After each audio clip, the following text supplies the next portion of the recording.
The Phoenix Theatre and Arts Company's audio drama series presents Beatrix Potter's The Tailor of Gloucester, adapted and directed by Gina Stanton.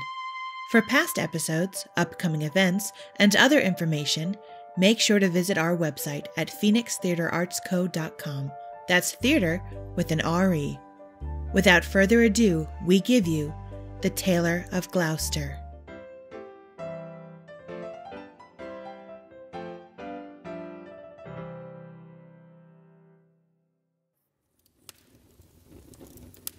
In the time of swords and periwigs and full-skirted coats with flowered lappets, when gentlemen wore ruffles and gold-laced waistcoats of paduasoy and taffeta, there lived a tailor in Gloucester. He sat in the window of a little shop in Westgate Street, cross-legged on a table from morning till dark. All day long, while the light lasted, he sewed and snippeted, piecing out his satin and pompadour and lutestring. Stuffs had strange names and were very expensive in the days of the Tailor of Gloucester. But although he sewed fine silk for his neighbors, he himself was very, very poor. A little old man with spectacles, with a pinched face, old crooked fingers, and a suit of threadbare clothes. He cut his coats without waste, according to his embroidered cloth. They were very small ends and snippets that lay about upon the table. "Two narrow breadths for naught, except waistcoats for mice," said the tailor. One bitter, cold day near Christmas time, the tailor began to make a coat of cherry-colored corded silk, embroidered with pansies and roses, and a cream-colored satin waistcoat trimmed with gauze and green worsted chenille for the mayor of Gloucester. The tailor worked and worked, and he talked to himself. He measured the silk and turned it round and trimmed it into shape with his shears. The table was all littered with cherry-colored snippets. "No breadth at all, and cut on the cross. It is no breadth at all, scarves for mice and ribbons for caps for mice," said the Tailor of Gloucester. When the snowflakes came down against the small, leaded window panes and shut out the light, the tailor had done his day's work. All the silk and satin lay cut out upon the table. There were 12 pieces for the coat, and 4 pieces for the waistcoat, and there were pocket flaps and cuffs and buttons all in order. For the lining of the coat, there was a fine yellow taffeta, and for the buttonholes of the waistcoat, there was a cherry-colored twist. And everything was ready to sew together in the morning, all measured and sufficient, except that there was wanting just one single skein of cherry-colored twisted silk. The tailor came out of his shop at dark. He fastened the window and locked the door and took away the key. No one lived there at night but little brown mice, and they ran in and out without any keys. For behind the wooden wainscots of all the old houses in Gloucester, there are little mouse staircases and secret trap doors, and the mice run from house to house through those long, narrow passages. They can run all over the town without going into the streets. But the tailor came out of his shop and shuffled home through the snow. He lived quite nearby in College Court, next the doorway to College Green, and although it was not a big house, the tailor was so poor he only rented the kitchen. He lived alone with his cat. It was called Simpkin. Now all day long, while the tailor was out at work, Simpkin kept house by herself. And she also was fond of the mice, though she gave them no satin for coats. "Meow," said the cat when the tailor opened the door. "Meow. Simpkin, we shall make our fortune, but I am worn to a tangle of threads. Take this coin, which is our last 4pence, and take a china pitcher. Buy a pennyworth of bread, a pennyworth of milk, and a pennyworth of sausages. And oh, Simpkin, with our last penny of our 4pence, buy me a length of cherry-coloured silk. But do not lose the last penny of the 4pence, Simpkin, or I am undone and worn to a thread paper, for I have no more twist. I must have silk twist to finish the mayor's coat." Simpkin again said, but she took the coin and the pitcher and went out into the dark. The tailor was very tired. He sat down by the hearth and talked to himself about that wonderful coat. "I shall make my fortune. I know I shall. The mayor of Gloucester is to be married on Christmas Day in the morning, and he has ordered a coat and an embroidered waistcoat to be lined with yellow taffeta, and the taffeta sufficeth. There is no more left over in snippets than will serve to make scarves for mice." Then the tailor started, for suddenly, interrupting him, from the dresser at the other side of the kitchen came a number of little noises. Now what can that be? The tailor jumped up from his chair. The dresser was covered with crockery and pipkins, willow pattern plates, and teacups and mugs. The tailor crossed the kitchen and stood quite still beside the dresser, listening and peering through his spectacles. Again, from under a teacup came those funny little noises. This is very peculiar, said the Tailor of Gloucester, and he lifted up the teacup, which was upside down. Out stepped a little lady mouse, and she made a delicate curtsy to the tailor.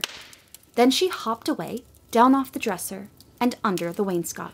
The tailor sat down again by the fire, warming his poor cold hands and mumbling to himself. The waistcoat is cut out from peach-coloured satin, tambour stitched in rosebuds and beautiful floss silk. Was I wise to entrust my last fourpence to Simpkin?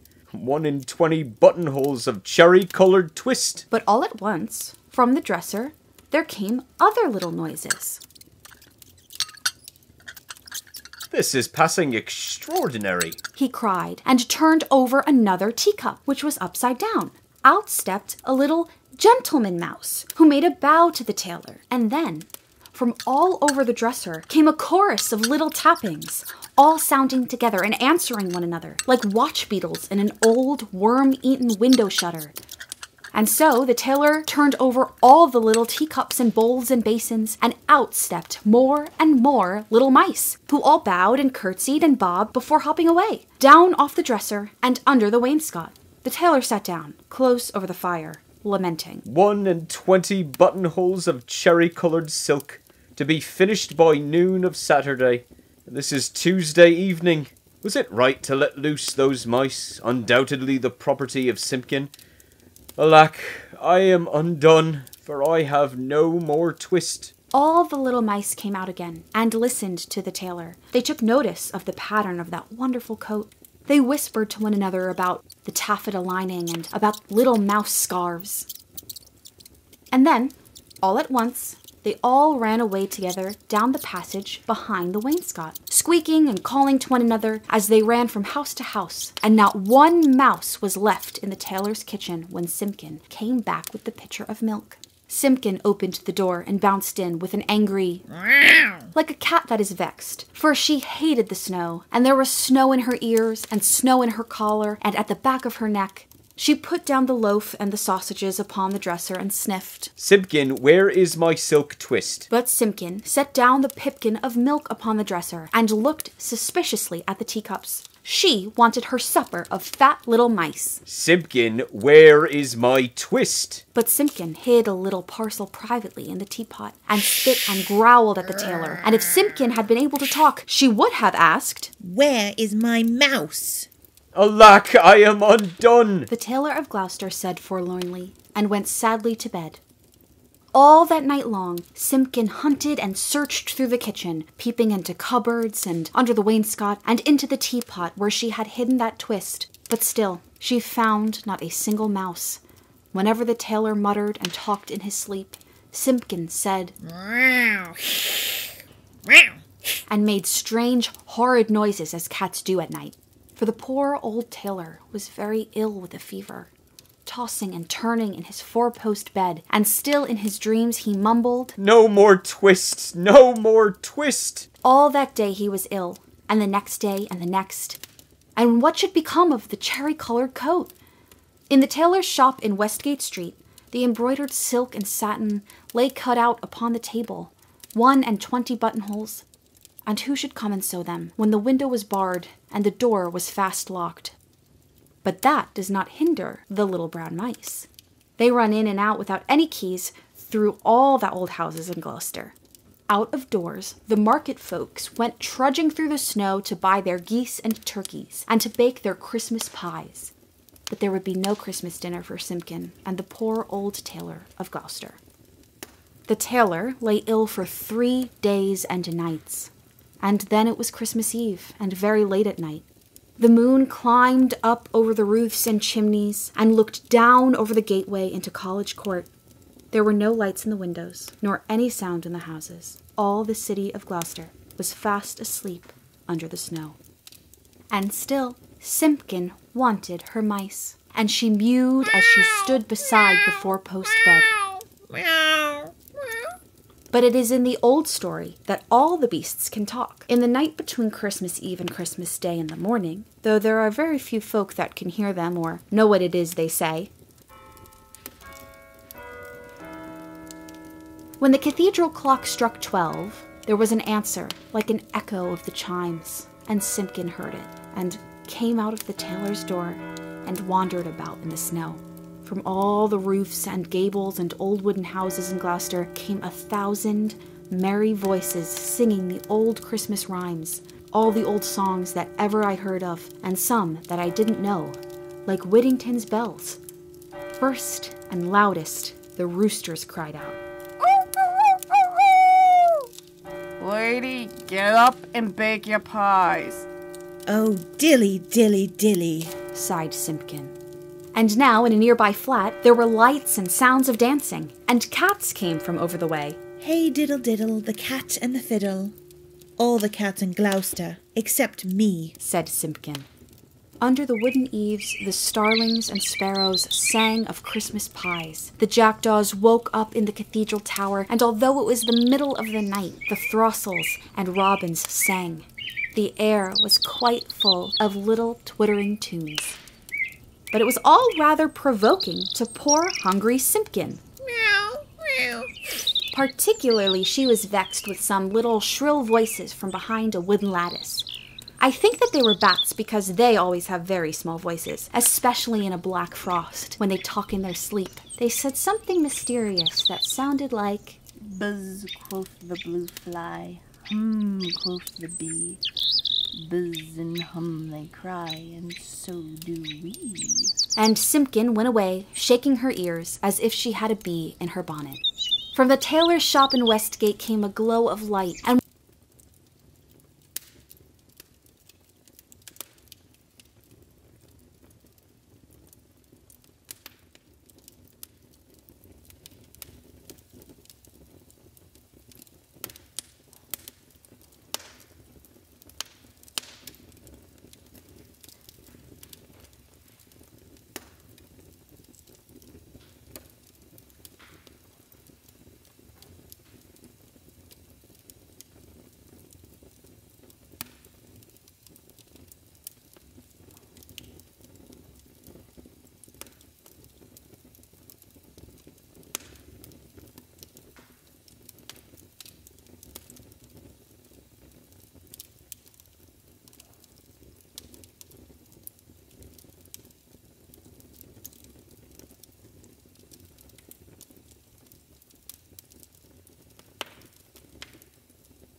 when Simpkin crept up to peep in at the window, it was full of candles.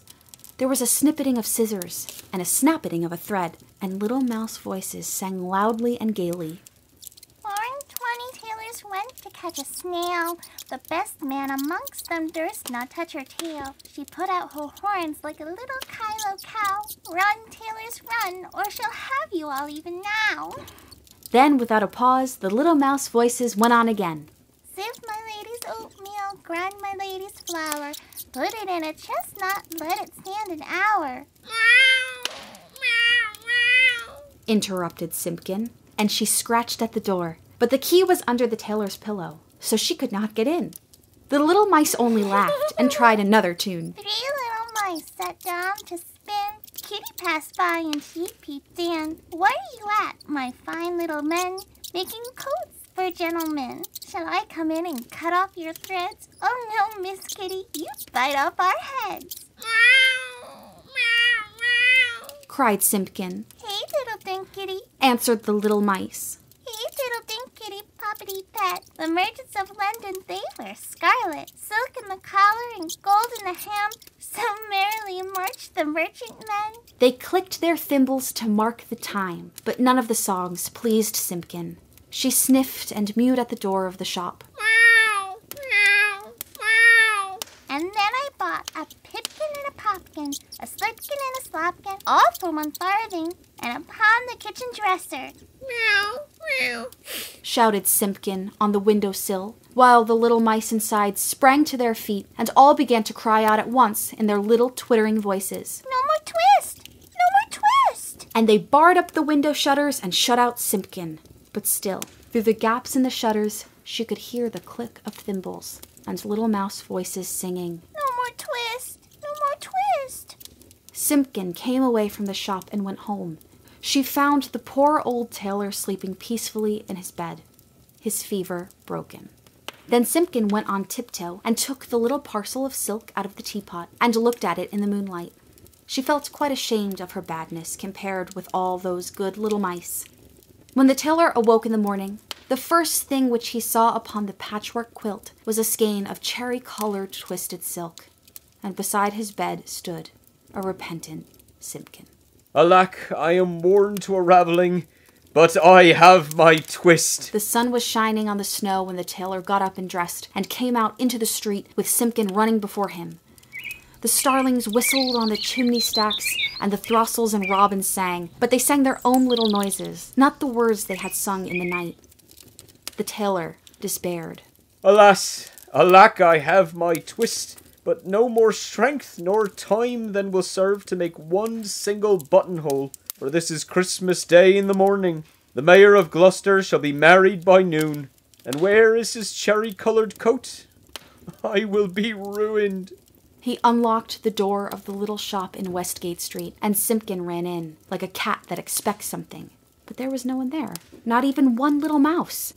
The boards were swept clean, the little ends of the thread and the little silk snippets were all tidied away and gone from off the floor. But upon the table, oh joy, the tailor gave a shout. Oh, ha, ha, ha, ho! There, where he had left plain cuttings of silk, there lay the most beautifulest coat and embroidered satin waistcoat that ever were worn by a mayor of Gloucester or anyone else in Gloucester. There were roses and pansies upon the facings of the coat, and the waistcoat was worked with poppies and cornflowers. Everything was finished, except just 1 single cherry-colored buttonhole. And where that buttonhole was wanting, there was pinned a scrap of paper with these words, in little teeny-weeny writing. No more twist! And from then began the luck of the Tailor of Gloucester. He grew quite stout, and he grew quite rich. He made the most wonderful waistcoats for all the rich merchants of Gloucester, and for all the fine gentlemen of the country round. Never were seen such ruffles or such embroidered cuffs and lappets, but his buttonholes were the greatest triumph of all. The stitches of those buttonholes were so neat, so neat. I wonder how they could be stitched by an old man in spectacles, with crooked fingers and a tailor's thimble. The stitches of those buttonholes were so small, they looked as if they had been made by little mice. And thus ends our tale, for now, of the repentant Simpkin, the good little mice, and the Tailor of Gloucester.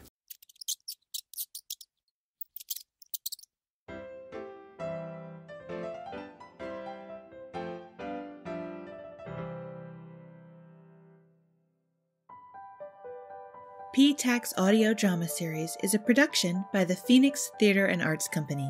This week's episode, The Tailor of Gloucester, was written by Beatrix Potter and adapted, directed, and edited by Gina Stanton. This episode features the vocal talents of Samantha Sanishin as the narrator, Sean Latassa as the tailor, Amanda Booth as the rooster, the bats, and the mice, and Gina Stanton as Simpkin. Original P-Tac music by Brian Sanishin. For a full listing of credits, visit us at phoenixtheatreartsco.com. That's theater with an R-E. While you're there, please consider clicking the donate link. That would be delightful. Have comments or questions?